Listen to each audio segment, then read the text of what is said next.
Hi friends, இன்னைக்கு நம்ம பார்க்க போகிறது general knowledge question and answers about India. நம்ம 3 கொஷின்ஸ் பார்ப்போம். சரி வாங்க நம்ம பார்க்கலாம். நான் உங்களுக்கு இதுக்கு க்ளூவாக அவங்களோட ஃபோட்டோஸ் சைடில் இருக்கும்.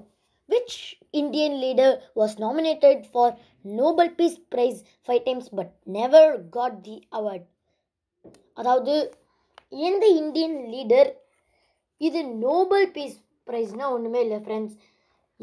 எதுக்குமே இது கோவப்படாமல் சண்டே போட மாட்டார். நோபல் பீஸ் ப்ரைஸ் 5 times 5 தடவை அந்த ப்ரைஸை வாங்கியிருக்காரு. ஆனால் அந்த அவார்டை வாங்கிறதுக்கு அவர் போனதே இல்லை. அவர் யார்? நீங்கள் ஃபோட்டோ வச்சே கண்டுபிடிச்சிருப்பீங்க. இட்ஸ் மகாத்மா காந்தி ஜி. கொஷின் 2 என்னென்னா, which Indian politician is known as the missile man of India. அதாவது எந்த Indian politician missile man of India? நீங்கள் கூகுளில் சர்ச் பண்ணால் கூட வரும். இட்ஸ் இந்த ஃபோட்டோ வச்சு நீங்கள் எப்படி இருந்தாலும் கண்டுபிடிச்சிருப்பீங்க. ஏபிஜே அப்துல் கலாம் சார். ஏபிஜே அப்துல் கலாம். தேர்டு தான் ஃப்ரெண்ட்ஸ் உங்களுக்கு கொஞ்சம் கஷ்டமான கொஷினே. Which Indian spiritual leader is credited for developing transcendental meditation?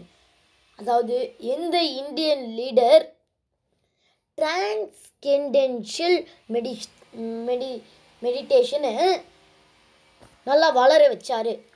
அதாவது டிரான்ஸ்கெண்டென்டல் மெடிடேஷன்னா ஒன்றுமே இல்லை ஃப்ரெண்ட்ஸ், நம்ம நார்மலாக தியானம் பண்ணுறது தான் அப்படி சொல்லுவாங்க. அவர் யாருன்னு கொஞ்சம் யோசிச்சு பாருங்க. He is மஹரிஷி மகேஷ் யோகி. அவர் தான் டிரான்ஸ்கெண்டென்டல் மெடிடேஷனையும் கண்டுபிடிச்சவர். சரி ஓகே ஃப்ரெண்ட்ஸ், நான் இதே மாதிரி இன்னும் 3 கொஷின்ஸ் உங்களை சந்திக்கிறேன். அது வரைக்கும் ஓகே, பாய்.